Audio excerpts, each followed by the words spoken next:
Okay, so last lecture तक हम कह रहे थे, ये जो पॉइंट था सेंटर ऑफ मास के कुछ इंपॉर्टेंट पॉइंट्स हम डिस्कस कर रहे थे स्टूडेंट्स। तो उसमें हम इस पॉइंट तक आ गए थे, if we know the centre of mass of parts of the system, okay, and their masses, we can get the combined center of mass by treating the parts as a particles and place at their respective center of masses। मतलब मुझे इस पूरे system का centre of मास निकालना था। इस पूरे system में आपको नजर आ रहे होंगे 3 रॉड्स थे, तीनों रॉड्स के मास यम दिए थे, ओके। और ये मास जो था ना इस रॉड का, ये पूरे लेंथ पर डिस्ट्रीब्यूटेड था। पहला रॉड O2A में प्रेजेंट था, दूसरा रॉड A2B में प्रेजेंट था, और तीसरा रॉड O2B में प्रेजेंट था, ओके। तो फिर इन तीनों रॉड्स के मास यम थे, कॉमन थे मास, मतलब सेम थे मास, ना कम हो रहे थे ना ज्यादा हो रहे थे, ओके। और इन तीनों रॉड्स के आपको कोऑर्डिनेट्स दिए थे। पहला रॉड 0,0 से A,0 पर था, मतलब उसका लेंथ A था। तो डेफिनेटली हमें पता है कि इन रॉड्स का जो सेंटर ऑफ मास होगा ना, वो उन्हीं के मिड पॉइंट पर होगा। तो इस वजह से पहले रॉड का सेंटर ऑफ मास मैंने A/2, 0 लिया, दूसरे का A/2, A/2, तीसरे का 0, A/2। और फिर इन तीनों रॉड्स को मैंने क्या किया, 3 पॉइंट्स में डिस्ट्रीब्यूट कर दिया। 3 पॉइंट्स में कैसे डिस्ट्रीब्यूट किया, उस रॉड का जो सेंटर ऑफ मास था पर्टिकुलर, जैसे ये पहला रॉड था उसका मास यम था और उसका सेंटर ऑफ मास A/2, 0 पर था, तो वहीं पर मैंने एक डॉट दे दिया जिसका मास मैंने total mass of rod consider किया है यम, और उसका सेंटर ऑफ मास वही उसका कोऑर्डिनेट कंसीडर किया। मतलब इस पूरे रॉड को मैंने एक पॉइंट की तरह ट्रीट किया। यहाँ पर ये पूरा रॉड था और यहाँ पर ये एक सिर्फ पॉइंट है, और फिर इस सिस्टम का मैंने सेंटर ऑफ मास निकाला था जो उसके सेंटर में आता था, ओके। फिर आपको पता है ऐसा क्वेश्चन हमने सॉल्व किया था, ओके। इस क्वेश्चन का आंसर आपको पिछले वीडियोस में नजर आएगा, ओके। ये क्वेश्चन मैंने लिया है, आई होप आपने सभी ने वो देखा होगा। तो यही ये पॉइंट कहता है, मतलब अगर हमें किसी सिस्टम के अलग अलग पार्ट्स का अगर आपको सेंटर ऑफ मास पता है, ओके, और उसका मास पता है टोटल अलग अलग पार्ट्स का, जैसे ये तीनों रॉड्स का हमें मास यम पता था, और इन तीनों रॉड्स के सेंटर ऑफ मास हमें पता थे A/2, 0, 0, A/2, A/2, A/2। तो ऐसे 3 सेंटर ऑफ मास थे तीनों रॉड्स के, ओके। तो ये जो तीनों रॉड्स थे, इन तीनों रॉड्स को मैंने क्या किया, 3 पार्टिकल्स की तरह ट्रीट किया, ओके। उनका मास मैंने उन रॉड्स के टोटल मास के साथ इक्वेट किया, इन 3 पार्टिकल्स के मास को, ओके। और उन मास को मैंने कहाँ पर प्लेस किया, उनके सेंटर ऑफ मास के पोजीशन पर। जैसे ये रॉड का centre of mass A/2, A/2 पर था, तो उस रॉड का जो पॉइंट मास रहेगा, ओके, वो मैंने उसी पोजीशन पर प्लेस किया जिस पोजीशन पर उसका सेंटर ऑफ मास था। और ये जो थर्ड रॉड था, इसका सेंटर ऑफ मास मैंने 0, A/2 पर प्लेस किया, इसका भी मास यम था। फिर हमने वो जो फॉर्मूला था ना हमारा, XM = M1x1 + M2x2 + M3x3 divided by M1 + M2 + M3, इस फॉर्मूले से हमने इसका XCM और बाद में फिर YCM फाइंड आउट किया था, ओके। तो आई होप आपको ये पता होगा, okay. This concept is clear to all of you, are you getting this? समझ में आ गया ये पॉइंट? ठीक है। तो ये भी एक इंपॉर्टेंट क्वेश्चन था रिलेटेड टू द, ये भी इंपॉर्टेंट पॉइंट था related to the centre of mass. तो लगभग अभी सभी खत्म होने को आ गए पॉइंट्स, एक आधा पॉइंट कुछ रह गया होगा, तो वो हम देखते हैं पर्टिकुलरली, ठीक है। तो आप देखिएगा नेक्स्ट पॉइंट जो है वो क्या रहेगा related to the centre of mass. 6th point है, it is independent of the coordinate system।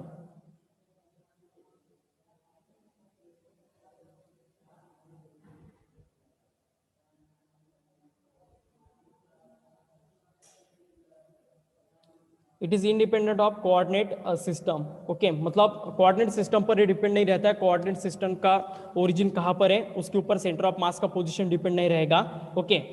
मतलब देखिएगा आप, अगर कोई एक सेंटर है रिंग का, या अगर रिंग है और उसका सेंटर अगर यहाँ पर है, तो फिर आप चाहे कोऑर्डिनेट एक्सिस उसके सेंटर पर रखो, या फिर कोऑर्डिनेट एक्सिस आप उसके यहाँ पर रखो, ओके, उसके सेंटर ऑफ मास पर कुछ फर्क गिरने वाला है क्या? कोऑर्डिनेट एक्सिस चाहे आप जहाँ पर मन चाहे वहां पर लो आप, चाहे आप इस रिंग को फर्स्ट क्वाड्रेंट में ट्रीट करो, सेकंड क्वाड्रेंट में करो, या फिर इसके सेंटर ऑफ मास को आप ओरिजिन पर ट्रीट करो, और उसके सेंटर ऑफ मास के पोजीशन पर कुछ भी फर्क नहीं गिरने वाला है। तो सेंटर ऑफ मास इसके ऊपर इंडिपेंडेंट है, याद रखना, okay. Centre of mass is independent of the coordinate system, position of coordinate system, okay. This is the another bit, okay. और इसके बाद लास्ट बीट है अब, इसके बाद जो स्पेशल पॉइंट्स है सेंटर ऑफ मास के वो खत्म हो जाते हैं, और वो रहेगा that is the if the sum of, हाँ ये सबसे इंपॉर्टेंट पॉइंट है, the sum of the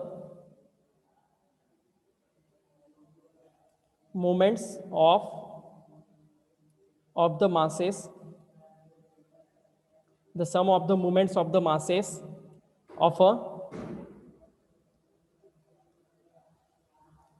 a system about its center of mass is always zero,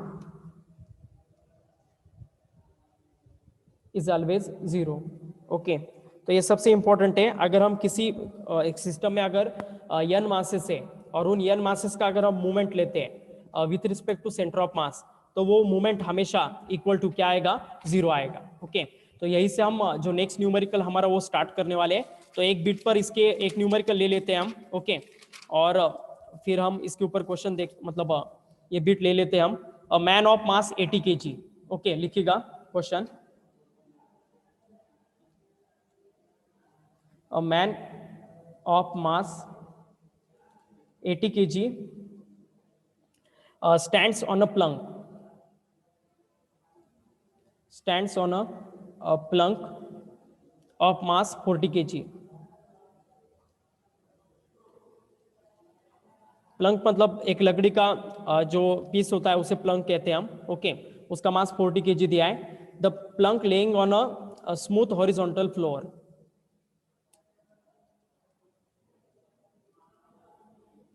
the plank laying on a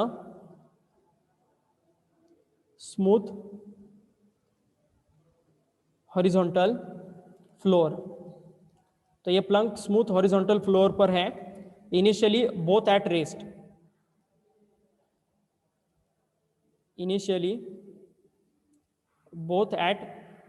rest, the man starts walking on the Planck towards north, the man starts walking towards north and stops after moving a distance of 6 meters, and stops after moving a distance of 6 meters।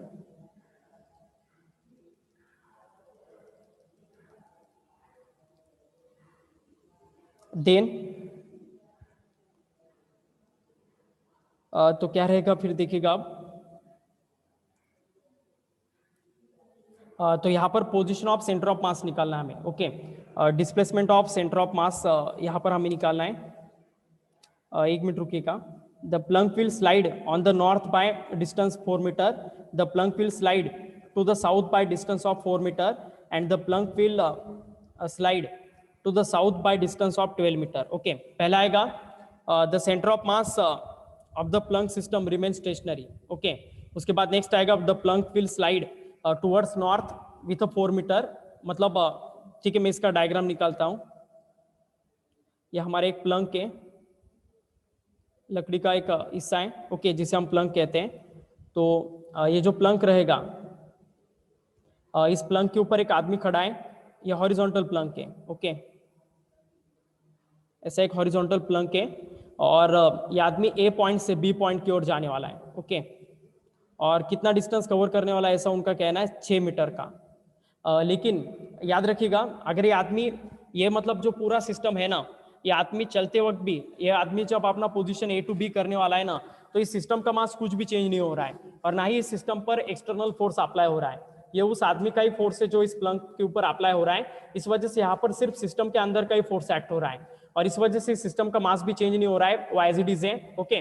तो इस वजह से क्या होता है ऐसे condition में, जो सेंटर ऑफ मास का जो डिस्प्लेसमेंट होता है, सेंटर ऑफ मास का जो मूवमेंट होता है, ओके, मतलब ये इस मैन का सेंटर ऑफ मास से और इस प्लंक का सेंटर ऑफ मास से जो मूवमेंट रहेगा, ओके, ये डेफिनेटली जीरो रहेगा। Okay, movement of man plus movement of plank about a centre of mass is always equal to zero. मतलब ये कैसे होगा और क्यों पॉसिबल होगा, देखिएगा, ये मैन जब आगे जाएगा ना, तो ये जो प्लंक है ये पीछे की ओर शिफ्ट होने वाला है। मतलब जैसे ये मैन ए टू बी जाने वाला है, तो वैसे वैसे प्लंक धीरे धीरे थोड़ा थोड़ा क्या होने वाला है, पीछे जाने वाला है। ओके, तो हम ऐसे एज्यूम करते हैं कि ये प्लंक,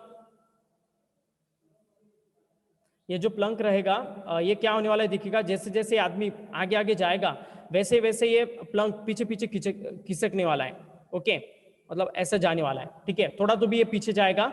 हम एज्यूम करते हैं कि ये प्लंक कितना डिस्टेंस पीछे गया है, x distance. Let us assume this Planck will go, मतलब ये अगर नॉर्थ डायरेक्शन है, वो अगर ऐसे एज्यूम कर रहे हैं कि ये नॉर्थ डायरेक्शन है, तो डेफिनेटली ये प्लंक कितने डिस्टेंस पीछे चला जाएगा, this Planck will move x distance towards the south, मतलब ये पीछे की ओर जाने वाला है। ओके, तो अभी ये जो आदमी है ना, ये एग्जैक्टली 6 मीटर नहीं कवर करेगा। ए टू बी ये जो पॉइंट है, ये प्लंक मतलब ये प्लंक जरूर 6 मीटर का है। ओके, ये आदमी जरूर ए टू बी जाते वक्त 6 मीटर कवर करने वाला है। ओके, लेकिन ये प्लंक पीछे जाने से थोड़ा डिस्टेंस कम कवर करने वाला है, और वो थोड़ा डिस्टेंस कम कितना कवर करने वाला है, एक्स। ओके, मतलब जैसे जैसे आदमी आगे जाएगा, ओके, वैसे वैसे ये प्लंक पीछे खिसकने वाला है। तो ये आदमी जो डिस्टेंस कवर करेगा ए टू बी जाते वक्त, ये 6 मीटर एग्जैक्टली नहीं करेगा, ये 6 मीटर से कम करेगा, और वो 6 माइनस एक्स होगा। ओके, क्योंकि ये प्लंक पीछे आने से उतना डिस्टेंस इस आदमी को 6 मीटर में से कम कवर करना पड़ेगा ए टू बी जाने के लिए। ओरिजिनली जब ये रेस्ट पर था ना आदमी, तो प्लंक भी रेस्ट पर था, और उस कंडीशन में इन दोनों के बीच में डिस्टेंस कितना था, 6 मीटर का था। लेकिन जैसे ये आदमी चलने लगा, प्लंक पीछे पीछे आने लगा। ओके, और फिर इस वजह से ये आदमी बी तक जाएगा, तो एट दैट टाइम वहां पर जो स्ट्रेट लाइन डिस्टेंस है वो जरूर 6 मीटर होगा, लेकिन ये आदमी उस 6 मीटर से कम डिस्टेंस कवर करेगा। सो उस आदमी का जो डिस्टेंस कवर्ड रहेगा वो एक 6 माइनस एक्स रहेगा, और वो प्लंक कितना डिस्टेंस पीछे कवर करेगा, एक्स करेगा। तो यहाँ पर जो रहेगा मूवमेंट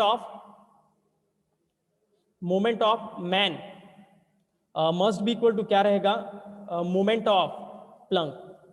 तो ये याद रखना, ये सेक्शन, मूवमेंट ऑफ मैन क्या रहेगा, मास of man into displacement of that man. Okay, man का मास हम अगर कैपिटल यम एज्यूम कर रहे हैं, okay, mass of man m suffix m into उस मैन का डिस्प्लेसमेंट कितना है, 6 माइनस एक्स है।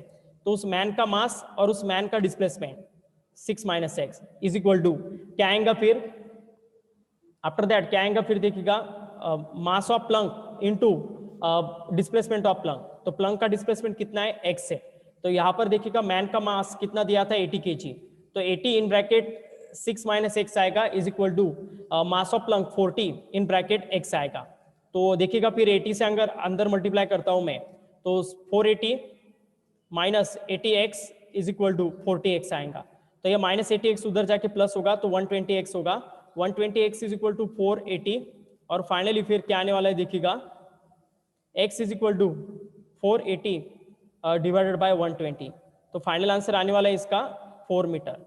Is it okay? तो वो प्लंक कितना डिस्टेंस पीछे जाने वाला है, 4 मीटर। ओके, और उतना ही डिस्टेंस उस आदमी को कम कवर करना पड़ेगा।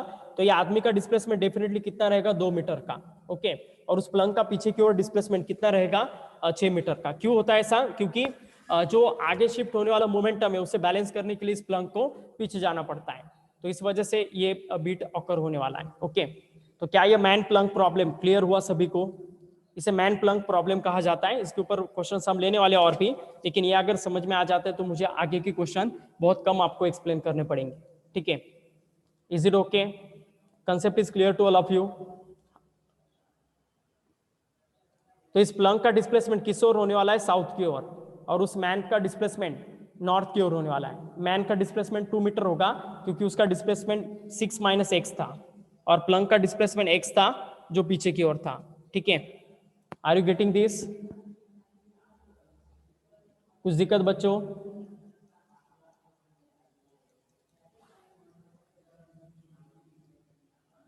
तो लगभग 1:30 टाइम हो चुका है, तो हम